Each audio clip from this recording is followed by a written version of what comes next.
Well, do y'all feel like the more widespread access and expansion to pornography with diverse bodies, pornography with a queer lens, and with perhaps the exploration of these kinds of things, is part of why we're having more of a national conversation around gender? Or am I drawing too straight of a line?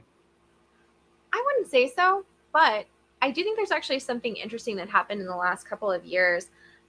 So during, how do I put this? So there was a pandemic, right? And there was a lot of like shutdown of like mainstream industry for porn, Mm. because it requires, just like every industry, like a lot of people on a set to make it. Usually at least 5 or 6 people. And so that kind of shut down, and there was kind of less of it going on, especially during 2020, 2021.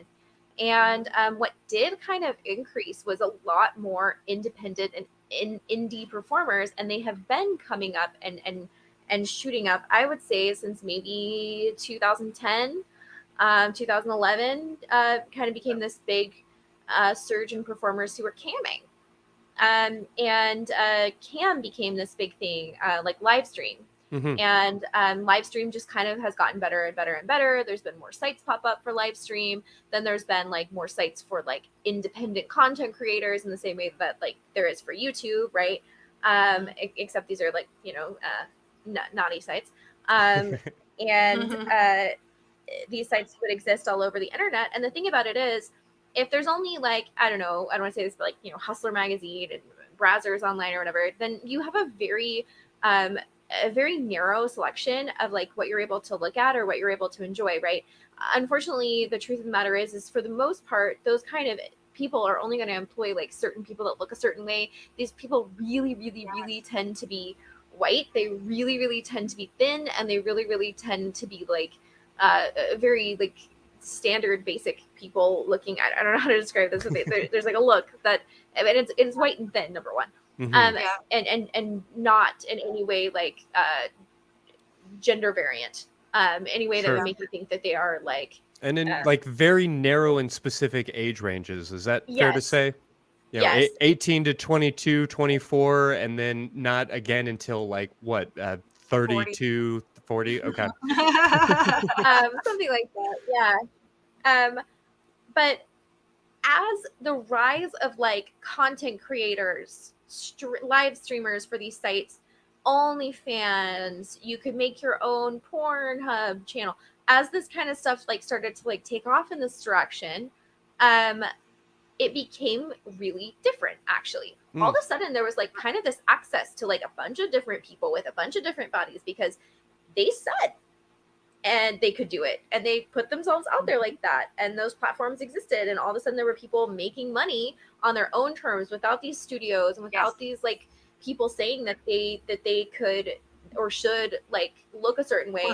And do I think that potentially had an impact on that, or like the type of sex? Maybe not. I don't know about like gender identity so much, maybe. But like the type of sex that people were having, or maybe the ways that they were identifying, or like the things that people were like looking after, like seeking out, or like the ways that they might like to have sex. Totally. Yeah. And that's what I consider too, like sort of like the silver lining of the Pornhub cloud that came. Is it has to do with that. Like I think that it's more democratized now a little bit. I think also now with this content creation, it's like now we own the product we make, and so being the owner of your product means that you can continue to profit off of it forever. Whereas before, I was just getting paid a scene rate, and then the company owned it, and then they get to profit off of it forever, and I don't. That paycheck is just gone, in a month. So, I like that, and I love that it's like people now have access if they know where to look. Which it's funny to me. It's like people don't know how to use Google or something. I don't know, but they're just looking on Pornhub at the front page and being like, well, I'm not seeing this, and this. And I'm like, it's because you're not looking in the right places, because we are out there making those things, In fairness, we are shadow banned on every platform, and we are hidden. Like, Yeah. I would tell you, everybody I know that does like independent content creation, everyone I know, and there are a lot of very diverse. You know, actually, you and I were like sitting out eating tacos on a blanket just a couple weeks ago, you and me, Sinn, and everybody we were sitting with, I was like, oh yeah, like everyone here is queer. Everyone here is a content or a performer. Like a bunch of people sitting here are trans or non-gender conforming. A bunch of people here are like very diverse body types. A bunch of people here are people of color. Like, yeah, like, and these are like the people who are like making independent content creation. It's really cool to see this. And you're sitting here going like, yeah, all these people, they have all this stuff available, but there is a really, really big movement to kick us off of platforms, to ban us from existing. And I don't just mean like, oh, like these people don't follow the rules, so they're getting kicked off. I mean, like, we have stronger, stricter rules than anyone else. Because like Kim Kardashian can be topless on Instagram.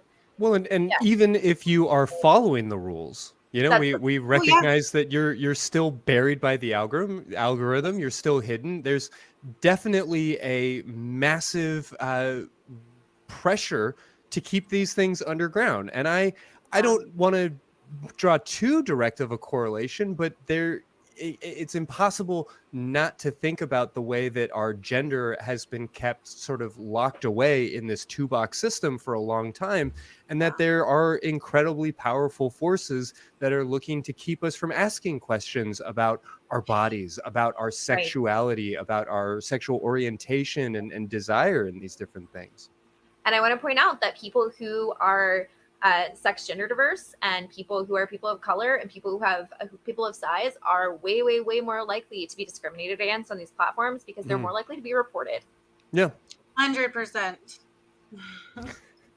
Well, it's a dark world, but I'd like to think that it's getting better in some ways. And what you talked about in the democratization of porn, and maybe even just the changes in technology that make this type of content more available, is hopefully part of that solution. I mean, do y'all believe that it's generally speaking safe and healthy to explore your gender through erotic content in some of the ways that we've been discussing? I think so. I think it's a good way, a positive way. And again, we're talking like representation. So if you're not seeing it on your TV shows and your movies, like tiptoe into the porn world and you'll be able to find some, you know? Yeah. Are there, you know, just from what you've seen maybe on that side of the camera, are there some clients, are there some folks that you think are overindulging in these types of fantasies, or what does maybe that line look like? Is there a point where you can't help but feel like there's something pathological or problematic at work? Summer, I think you should take this one. I know, yeah. I know Sinn's saying this because I've had like something to say about this. I think that I'll put it this way. I think that you could have a problem with anything. I mean, I've like, of course, there's such thing as like what anyone calls like process addiction, right? Like, I mean, there are people that have difficulties with like eating bricks, right? Like anything could be something that you.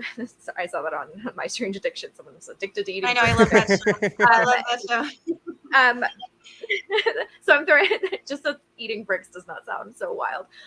But anyway, you could be, you know, you could have a problem or what some people term process addiction with, I think, anything. And there's this whole big kerfluffle, I'll call it that, with porn addiction. And I just want to point out that is not in the DSM-5. It is not in the ICD-10. It is not diagnosable, but there are plenty of people that are very willing to take your money and put you in a very, very expensive rehab for that.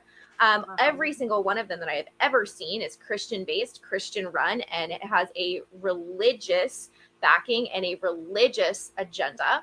That is not to say that I don't believe that somebody could have a behavioral problem with overindulging in anything that could be used to distract you or calm you down, because I think that that's a possibility. Like, I mean, exercise is super healthy, but like, is it possible that somebody could like utilize too much exercise to avoid their life and their problems? Yeah, probably, or they could People exercise do that. compulsively. Yeah, Yeah. probably. I'm sure that that happens, and at the same time, and you know, maybe there would be like someone who could help them with that. But I think specifically with pornography, people have done this thing where they say, "Oh, this is this big problem," and they capitalize on people's shame around it. Mm. I think this is Yes. also the same thing with like quote unquote sex addiction. I think we capitalize on people's shame and the culture, and I think that there are, I'm sorry, and people can, you know, be really mad at me for saying this. I think that there are a lot of people who very unethically capitalize on people's shame around this subject, and will very happily very happily put them into a highly expensive, non-insurance funded, because again, this is not an ICD-10 code that you could classify, or a DSM-5 code anywhere. Very expensive, non-insurance covered therapeutic space for them, inpatient rehab or whatever, that they could pay for out of pocket. And I just have to say that, like, I see some problems with that ethically, especially considering I don't see where you get like the treatment for that, right? Because then there's not like an approved treatment method, because it's not a classified disease. Because it's not like a real problem. Yeah. Well, and again, if somebody can have a problem with eating bricks, I guess Sure. someone can have a problem with watching porn. Yeah. But like, and maybe someone could have a problem with like any kind of compulsive behavior. But like, and I hear that side of it, and I hear that argument for it. But I see that there's a really big problem with treating something that isn't classified as a disease, and also like there seems to be some unethical stuff going on there for me. No, I can't believe that we're just meeting today. I'm sorry to interrupt you, Sinn, but those are all my talking points. Those are all my thought processes. I have a video on my website that I'll make sure to have a link in the show notes for this episode, called "Porn is Like Golf." Because you can spend too much money on golf. You can spend too much time. You can get too distracted from regular life. But nobody is creating for-profit treatment centers for golf addiction. They're just slapping people on the side of the head saying, "Stop spending money on golf." And, you know, certainly there are folks that maybe need to be working with a professional that might benefit from different types of therapies, psychopharmacological or talk therapies, or all of these kinds of things. But we don't need to wring our hands about people being naked and having sex together. Yeah. And I think when it comes to anything that you're going to put addiction next to it, it's really just like there are other things going on in your life that you're trying to, like you said, distract or cover up or put a Band-Aid over. And if that Band-Aid is, you know, drinking or drugs or porn, well, then we accept it as you need a treatment facility for this, right? Sure. Where if it's golf or, you know, exercise, whatever it is, you know, then it's like, well, just stop. Or, you know, and it's, that's, well, not fair. I mean, like so many things. Also, just to throw this out here like this, I think sometimes, like, especially when it comes to like sex addiction, there's this idea that this person is like having too much sex, or they're like, and again, I think that should be like determined by the person, right? Like, obviously, like, is it clinically distressing to me, right? But at the same time, like, why is it clinically distressing? Like, is it clinically distressing because the people in my life find it clinically distressing, right? or Because of the shame and the social pressures. Exactly. Yeah, no, that's exactly it, because it's the same thing for like when therapists did conversion therapy, right? Like, and the same thing for like how we've, you know, how we've treated maybe like trans people too. Like, is the problem the person? Are they actually experiencing a problem, or is it the people around them that are experiencing a problem with who they are? And that becomes the question for me. So like, you know, when I think about this, I'm like, is the person experiencing a sex addiction problem, or is it maybe that their orientation is not monogamy? Maybe like the relationship that they're in doesn't work for them. Maybe like that's not healthy for them or viable. like maybe the problem, and don't get me wrong, like maybe they're not approaching it in the right way, or maybe they're not approaching it in like an honest or healthy way. That's also totally possible. But like, is it also possible that like the environment they're in is like religiously oppressive, or like the people around them are like harming them, or like monogamy is not healthy for them, or doesn't feel good to them, or doesn't work for them? Is that also possible? Yeah, Yeah. the old joke is that a sex addict is just anybody who has more sex than their therapist. So, as a therapist, I do my part to make sure I would never stigmatize my clients. Yes. I love that. But outside of gender and some of the things that we've been talking about tonight, are there other I don't know, questions that porn has maybe helped you explore, or if not outright like answer for yourself, or that you've seen other people walk through? I know that orientation and things like kink and BDSM can be a big part of this. Yeah, definitely for me, like I had tried to think about if I, how my life would be different if I chose a different career. But there's so much that I think would have been a lot more difficult for me to explore and to understand about myself.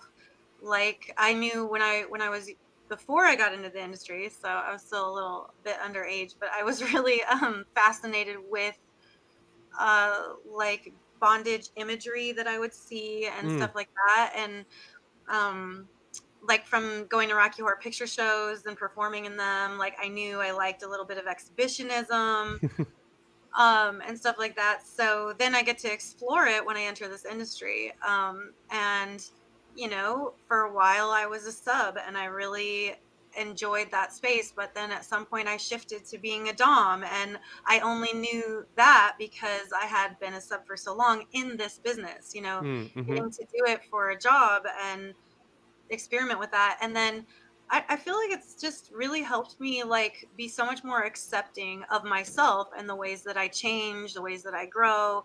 And just that those things happen, that those shifts happen, those changes happen over the course of your life. Um, and so, I thank the industry for that, for me, like that I've just been able to, in a safe and healthy way, try all these different things. And then now, like understanding my gender because of that, I've gotten to like put on a strap on for all of these movies, and then recognizing like how comfortable I feel in that role when I Mm. do play, participate in it. Um and not freaking out about it, not being like, oh my god, like am I a trans guy, have I even thought about this, like da, da, da, like being more like comfortable with it and that freedom. And so it's been great for me. No, glad to hear it.